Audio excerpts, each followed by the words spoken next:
ये सब घोटालों में फंसे हुए लोग, ऐसे लोगों से इन्होंने गठबंधन किया और भारतीय जनता पार्टी के साथ गद्दारी की। और जो इन्होंने गद्दारी की, इनको जनता जो है, आप देखिएगा 2024 के चुनाव में जनता इनको कैसे सबक सिखाएगी। इनकी गद्दारी पर, नीतीश कुमार जी को गद्दारी पर इनको किस तरह सबक सिखाएगी, ये आप देखिएगा। देखिए, बिहार में नीतीश कुमार 8वीं बार सीएम पद की शपथ ले रहे हैं और उन्होंने पार्टी चेंज करी है, गठबंधन नया बनाया है। कैसे देखते हैं इस चीज़ को?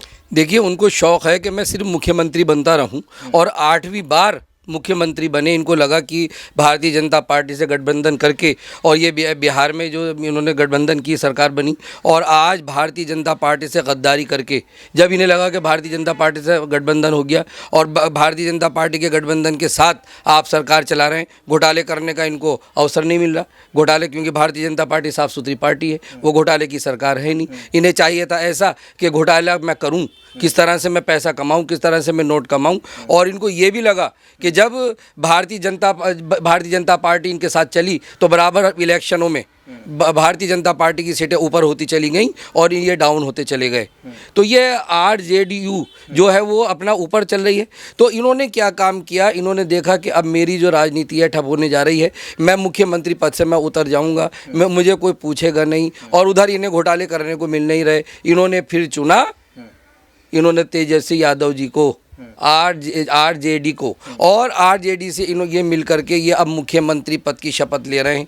और तेजस्वी यादव जी उप मुख्यमंत्री बने, और तेजस्वी यादव जी 9 क्लास पास। अरे कौन देश चलाएगा, कैसे देश चलेगा? 9 क्लास पास अनपढ़ लोग इसमें आ रहे हैं, 9 क्लास पढ़ के आप मुख्यमंत्री उप मुख्यमंत्री बन रहे हैं। और जब पहली बार, ये दूसरी बार उप मुख्यमंत्री तेजस्वी यादव जी बन रहे हैं, 9 क्लास पास हैं ये। और इन्होंने जब शपथ ली थी पहली बार, तो शपथ भी इनसे नहीं ली गई। पूरा देश मायूस था कि कैसा हमारा उप मुख्यमंत्री हमें, और ख़ास तौर से बिहार के हमारा ऐसा मुख्यमंत्री जो शपथ भी नहीं ले पा रहा ढंग से और अपमानित कर रहा है। तो ऐसे लोगों से ये गठबंधन कर रहे हैं। इन्हें सिर्फ सत्ता चाहिए, इनको चाहिए नीतीश कुमार को सिर्फ मैं मुख्यमंत्री बनता रहूं, और सिर्फ अब 8वीं बार मुख्यमंत्री के, बस मुख्यमंत्री मैं बनता रहूं। इनका यही खेल है। और आप देखिएगा इनका जो ये खेल है किस तरह खुल कर के आएगा। जैसे लालू यादव जी चारा घोटाले में वो सज़ा काट करके आए, और तेजस्वी यादव जी भी अपना मॉल के घोटालों में थे। ये सब घोटालों में फंसे हुए लोग, ऐसे लोगों से इन्होंने गठबंधन किया और भारतीय जनता पार्टी के साथ गद्दारी की। और जो इन्होंने गद्दारी की, इनको जनता जो है, आप देखिएगा 2024 के चुनाव में जनता इनको कैसे सबक सिखाएगी। इनकी गद्दारी पर, नीतीश कुमार जी को गद्दारी पर इनको किस तरह सबक सिखाएगी, ये आप देखिएगा। ठीक है अंसारी साहब जी, आप लगातार तेजस्वी यादव की बात कर रहे थे। वो लगातार जो है बीजेपी पर निशाना साध रहे हैं। बीजेपी की अच्छी खासी सीटें जो है बिहार में हैं, तो विपक्ष में जो है एक मजबूत देखने को मिलेगा। विपक्ष में क्या लगता है कि क्या नुकसान बीजेपी को देखना पड़ेगा बिहार में, इस महागठबंधन जो खत्म हुआ है? देखिए, इनकी 45 सीटें थीं और भारतीय जनता पार्टी की 77 सीटें थीं। और फिर भी जब ये नीतीश कुमार जी दिल्ली में आ करके और हमारे प्रधानमंत्री जी से मुलाकात की और हमारे अमित शाह जी से मुलाकात की, जो प्रदेश के जो हमारे राष्ट्रीय अध्यक्ष उनसे मुलाकात की, आ करके भारतीय जनता पार्टी ने अपनी आंखों पर, इनको सर आंखों पर बिठा लिया। जबकि डबल के लगभग भारतीय जनता पार्टी की हमारी सीटें थीं, और इनकी 45 होने के बावजूद भी इनको मुख्यमंत्री बनाया गया, और इनकी सीटें दोबारा में फिर और डाउन हो गई, तो नीचे होती चली गई इनकी सीटें। इन्हें लगा कि अब मेरी सीटें सब डाउन हो रही हैं, और तो इनकी नीतीश कुमार जी की कोई छवि नहीं है। अगर आप देखें 2024 के चुनाव में कोई भी नुकसान नहीं होगा। भारतीय जनता पार्टी को बिहार की सारी जनता पसंद कर रही है, और बराबर बढ़ोतरी हमारी भारतीय जनता पार्टी की सीटों की होती चली गई, और 2024 में बिल्कुल भी कोई फ़र्क नहीं पड़ने वाला है। बड़े बढ़िया करके वहाँ से भारतीय जनता पार्टी की सीटें आएंगी। और जिस तरह से गद्दारी की नीतीश कुमार जी ने, वहाँ की जनता, बिहार की जनता बहुत मायूस है, और ये वहाँ का विकास नहीं कर पाएंगे, नौजवानों को रोज़गार नहीं दे पाएंगे। वहाँ की जनता, वहाँ ये हाल बना दिया इन्होंने। 16 साल मुख्यमंत्री रहे नीतीश कुमार जी, और 31 साल ये दोनों रहे, लालू यादव जी और नीतीश कुमार जी। तो ऐसे इन्होंने 31 साल के राजपाट में 52% लोग बिहार के गरीबी रेखा के नीचे हैं, जिन्हें खान पान की भी बड़ी प्रॉब्लम है। ना ये रोज़गार दे पाए, ना उनको ये ऊपर उठा पाए। आज वो सारी जनता और वो 52% जनता जो गरीबी रेखा के नीचे, जिनको इन्होंने डाउन किया, जेडीयू ने भी, आरजेडी ने भी, इन्होंने जो डाउन किया, तो आज वो जनता वो इनको ऐसे देखिए 2024 के चुनाव में ऐसा सबक सिखाएगी और भारतीय जनता पार्टी को वहाँ परचम लहराएगा। क्यों? प्रधानमंत्री नरेंद्र मोदी जी बराबर सारी योजनाएं दे रहे हैं। आवास विकास की योजना है, आयुष्मान भारत योजना है, बहुत सारी किसानों की योजना है। तो सबको लेकर के, पूरे देश को लेकर के जो उन्होंने विकास किया है वो इनको हजम नहीं हो रहा है। और भारतीय जनता पार्टी ने जो इनको नीतीश कुमार जी को घोटाले नहीं करने दिए, उससे ये बौखला करके इन्होंने हाथ मिलाया आरजेडी से कि किसी तरह वो तो घोटाले की सरकार है, वो तो चारा घोटाले में भी आए, मॉल के घोटाले में भी आए, और वो फिर अनपढ़ सरकार, उप मुख्यमंत्री हमारे अनपढ़ 9 क्लास पास देश में। अरे आप देश ऐसे अनपढ़ों के हाथ में, और जिन्हें कुछ नहीं आता, जिनसे शपथ लेनी नहीं आती, जो चारा घोटाला और मॉल घोटाला और सारे घोटालों में घिरे हुए ऐसी सरकार से आप गठबंधन कर रहे हैं, तो इनका देखिएगा कुछ टाइम बाद, अब 2 साल चुनाव के वहाँ रह गए, वहाँ 2 साल में आप देखिएगा किस तरह से ये घोटालों में निकल के आएंगे, किस तरह इनके घोटाले खुल करके आएंगे। अब ये नोट कमाने के चक्कर में ही लग गए।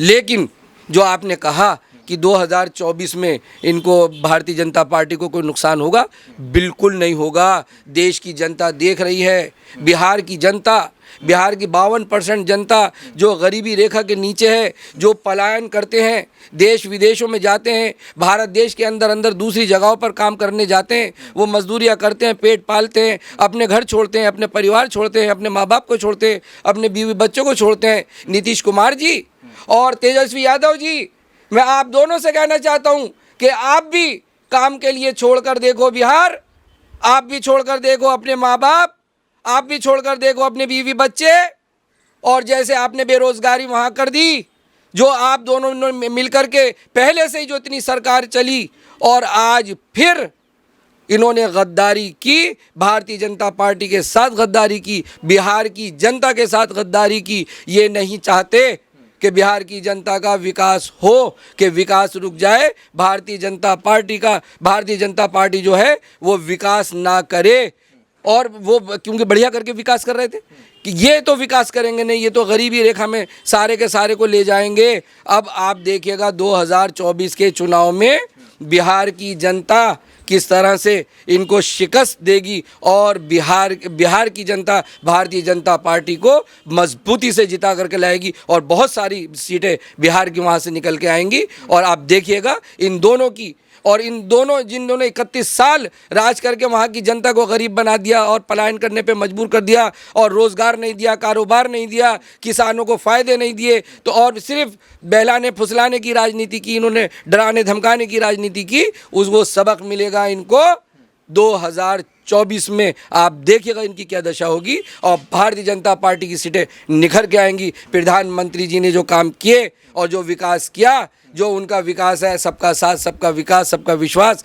सबका प्रयास, सभी जाति धर्म के लोगों का, सभी का उन्होंने जो का विकास किया, वो काम को सलाम होगा, और भारतीय जनता पार्टी का परचम और इससे भी ज़्यादा वो उठ करके आएगा और वहाँ बिहार में लहराएगा। जी ठीक है। अंसारी साहब, मुझे ये बताइए कि तेजस्वी यादव जो हैं बड़े बड़े दावे कर रहे हैं सत्ता में आने से पहले कि 10 लाख नौकरी जो है वो देंगे, युवाओं को रोज़गार देंगे। कहाँ से आएंगे इतने रोज़गार? नहीं लगता कि ये सिर्फ राजनीति के लिए है, जनता को छलने का काम कर रहे हैं?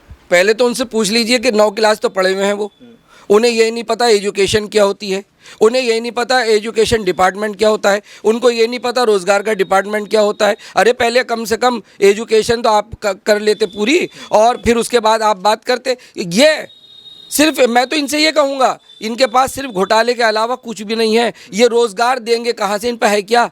और रोज़गार देने की बात करेंगे तो प्रधानमंत्री नरेंद्र मोदी जी से ही भीख मांगेंगे, उनके आगे हाथ फैलाएंगे, हमें आप फंड दीजिए, केंद्र सरकार फंड दे तो कि हम इनको रोज़गार देंगे। तो ये सारे लोग बड़े ज़बरदस्त देश को कंगाल करने के चक्कर में लग गए हैं। जैसे श्रीलंका में प्रॉब्लम आई, और जिस तरह से वहाँ भुखमरी फैली, जहाँ से वहाँ पारिवारिक वाद चल रहा था श्रीलंका में, और वो ले डूबे, और श्रीलंका में वहाँ की GDP सारी गिर गई।